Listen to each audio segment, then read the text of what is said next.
11월 18일 목요일 뉴스공의 온라인 큐티를 시작하겠습니다. 오늘 큐티 본문은 요한계시록 2장 8절부터 11절까지고요. 제가 오늘 읽을 말씀은 8절, 9절 두 절의 말씀입니다. 서머나 교회의 사자에게 편지하라. 처음이며 마지막이요 죽었다가 살아나신 이가 이르시되 내가 내 환난과 궁핍을 알거니와 실상은 내가 부유한 자니라. 자칭 유대인이라 하는 자들의 비방도 알거니와 실상은 유대인이 아니요 사탄의 회당이라. 아멘.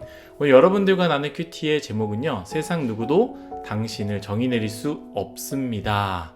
세상 누구도 당신을 정의 내릴 수 없습니다 입니다. 샬롬. 목요일 큐티로 시작하시는, 그리고 큐티로 마무리하시는 여러분들 주님의 이름으로 축복합니다. 오늘도 요한계시록 마지막 때를 살아가는 우리들에게, 교회들에게 주시는 이 말씀을 붙잡고 살아내시기를 간절히 소망합니다. 로마의 박해가 가장 심했고 믿음을 지키기 가장 어려웠을 때에 사도 요한은 반모섬에서 하나님의 음성을 듣게 됩니다. 그 음성은 다름이 아니라 7 교회에게 너가 본 것을, 너가 들은 것을 적어서 편지로 보내라는 것이었죠. 그래서 어제 우리가 나눈 큐티에는 첫 번째 교회였죠. 에베소 교회를 위한 편지였습니다. 제가 이야기했던 것 같이 이것은 우리랑 상관없는 지금의 터키 지역의 특정한 교회만을 이야기하는 것이 아닙니다. 종말을 살아가는 모든 교회에게 이야기하는 것이죠. 칭찬의 말씀과 경고의 말씀이 있는데 동일합니다. 그것은 우리에게 주시는 칭찬이며 또한 우리에게 주시는 경고라는 것을 기억하며 이 말씀을 봐야 한다라는 것이죠. 에베소 교회에게 무엇이라고 말했습니까? 잘 버티고 잘 지켰지만 사랑을 잃어버렸다라고 말씀하셨습니다. 주님께서 칭찬을 하셨지만 동시에 이 사랑을 잃어버린 것에 대해서 속상해하셨고 이 부분에 대해서 책망하셨습니다. 봉사가 신앙생활의 행위가 주가 되어서는 안 됩니다. 때론 어깨에 짐으로써 책임감으로 버텨야 할 때가 필요하지만요, 사랑 없는 봉사나 책임감은 하나님께서 진짜로 기뻐하시거나 원하시는 것이 아니다라는 것을 기억하며 우리는 사랑을 회복해야 할 것입니다. 오늘은 큐티 본문은요, 서머나 교회를 위한 편지였는데요. 오늘 본문 또한 참 은혜가 되며 도전이 됩니다. 먼저 8절을 제가 한번 읽도록 하겠습니다. 서머나 교회의 사자에게 편지하라. 처음이며 마지막이요 죽었다가 살아나신 이가 이르시되. 아멘. 예수님이 어떠한 분이시라고요? 처음이며 마지막이고 죽었다가 살아나신 분이라고 설명합니다. 어제 이야기할 게 너무 많았기 때문에 언급하지 못했는데요. 어제도 예수님의 7뼈를 붙잡고 금초대 사이를 거느시는 분이라고 했습니다. 이 부분은요, 각 교회를 편지할 때 그 도입부마다요, 이 설명하는 부분들이 있습니다. 내일 같은 경우는 버가모 교회를 위한 편지인데 이때 예수님을 어떻게 표현하느냐? 좌우의 날선검을 가진 이시가 이르시되. 그 다음에는 뭐라고 표현하냐면 두 눈이 불꽃 같은 자가 이르시되. 또 다음에는 다윗의 열쇠를 가진 자가 이르시되. 이런 식으로 각 도입부마다 예수님에 대한 설명들이 있습니다. 예수님이 어떠한지에 대해서 설명하는 여러 가지 특징들이 있겠죠. 또 그것을 의미하는 바도 있을 텐데 저는 개인적으로 그것보다 더 중요한 것은 무엇이냐?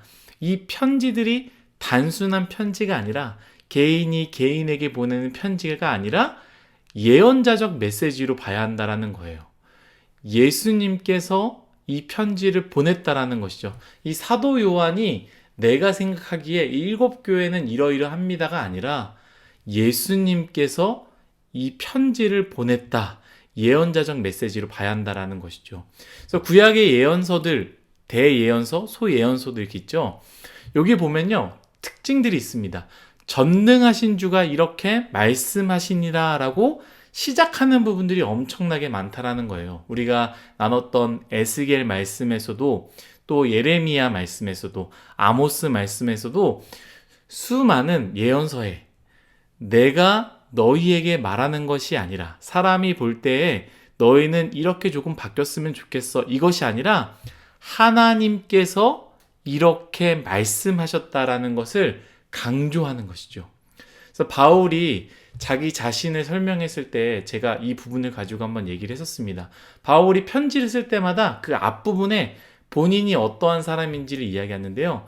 바울은 자기 자신을 스스로 정의 내리지 않았습니다. 세상의 시각으로 자신을 정의 내리지 않았고요. 하나님께서 내리신 정의로 자기 자신을 정의 내렸다라는 것이죠. 베냐민 지파이고 유대인 중에 유대인이고 히브리파이고 공부를 얼마나 많이 했느냐?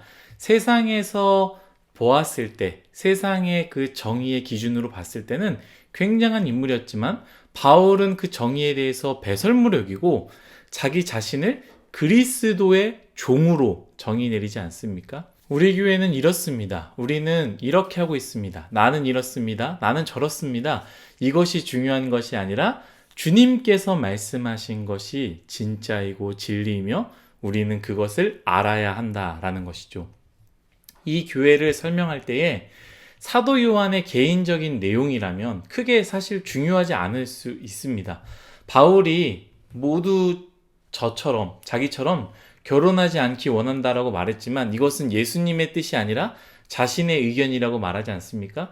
이처럼 사도 요한이 그냥 개인적인 의견으로 이야기했다면 크게 중요하지 않을 텐데 이 편지를 누가 썼다고요? 이 요한계시록은 이 부분에 대해서 분명하게 이야기하고 있다는 거예요. 바로 예수님께서 처음이며 마지막이고 죽었다가 살아나신 이가 이르시되 바로 예수 그리스도께서 하나님께서 이 편지를 보냈다라는 것입니다. 그래서 이 말씀이 참 중요한 것입니다. 오늘 완전하신 예수님께서 이 서마나 교회를 어떻게 이야기합니까? 9절입니다.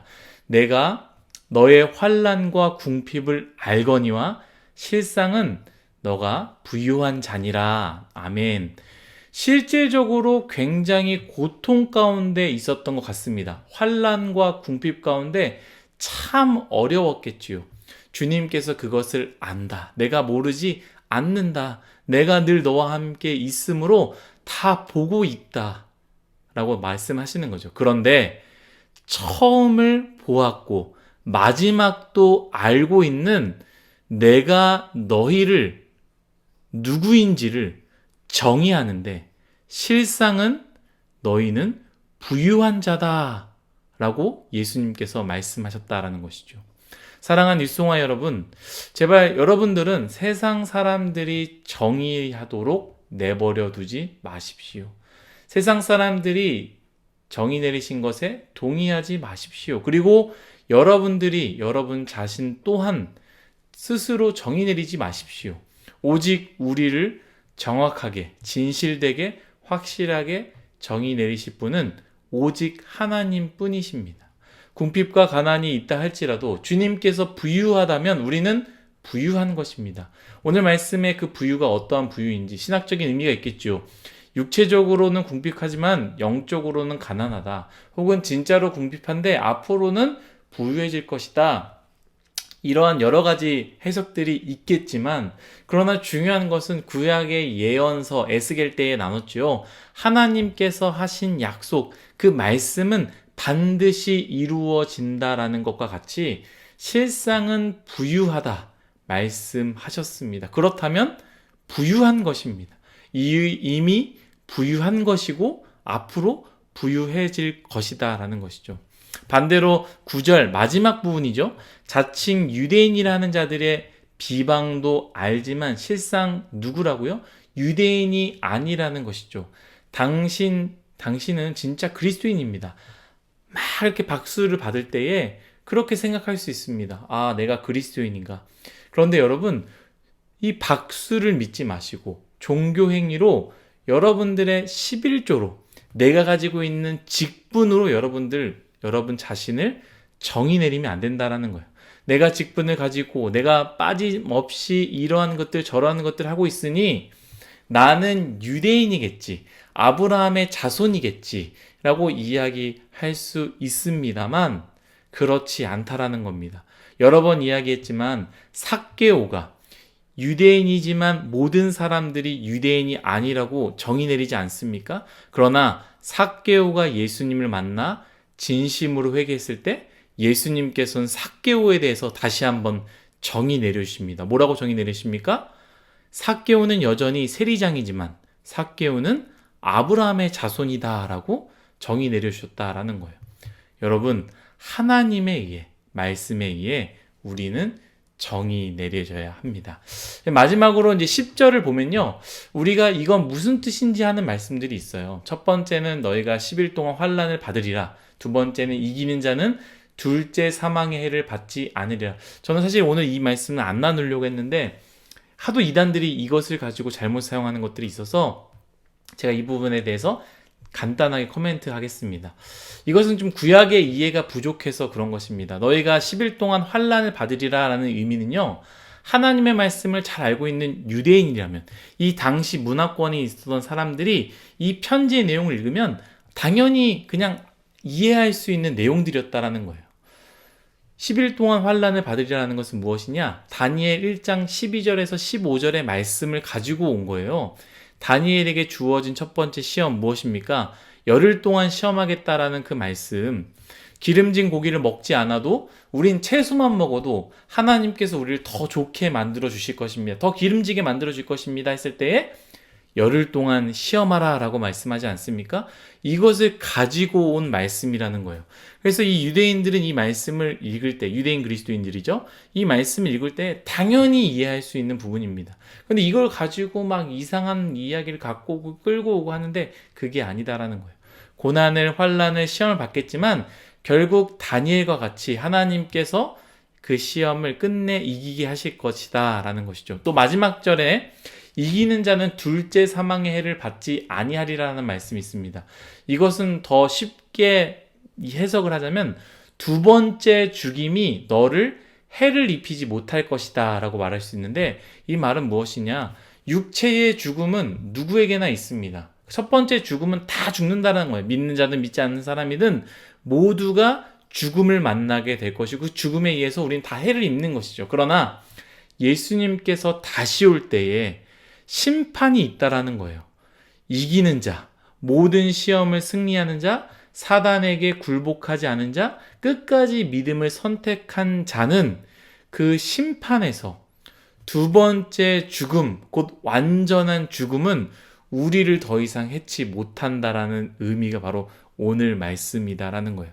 너희들이 힘을 다해 믿으면, 너희들이 끝까지 그 믿음을 지키면 두 번째 죽음은 너희들을 절대로 해하지 못한다라는 말씀이다 라는 것이죠.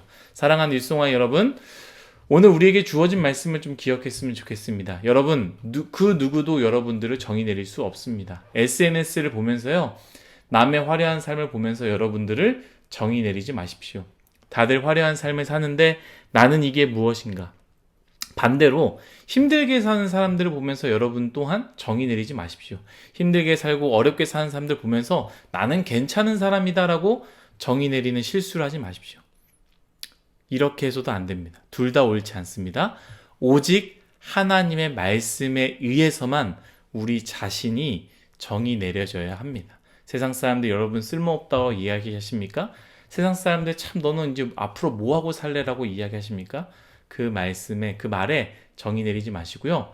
하나님 말씀에 의해 우리를 정의 내리십시오. 말씀에 우리를 어떻게 정의 내리고 있느냐? 저는 이 말씀이 참 좋습니다. 이 말씀만 여러분과 한번 나누고요. 기도하도록 하겠습니다. 시편 2편 7절의 말씀입니다. 내가 여호와의 명령을 전하노라. 여호와께서 내게 이르시되 너는 내 아들이라. 오늘 내가 너를 낳았도다. 다 같이 기도하겠습니다. 하나님, 모든 것이 다 하나님의 은혜입니다. 예수 그리스도 처음과 마지막이고 죽었다가 살아나신 그 이가 오늘 이 교회에게 쓴 편지의 내용처럼 하나님께서 말씀하신 그 말씀만이 진리임을 우리가 기억하게 하여 주옵소서. 겉으로는 잘하는 것처럼 보이고 겉으로 못난 것처럼 보인다 할지라도 그것에 속지 말게 해주시고 하나님의 말씀에 의해서 우리 자신을 바라보게 하여 주옵소서. 다른 것을 통하여 내 자신을 정의 내리지 말게 해주시고 다른 사람들의 말로써 내 자신을 정의 내리지 말게 해주시며 오직 하나님의 말씀에 의해 나의 인생이 정의 내려질 수 있는 우리 뉴스송아의 모두가 되게 하여 주옵소서. 감사하며 예수님의 이름으로 기도드렸습니다. 아멘.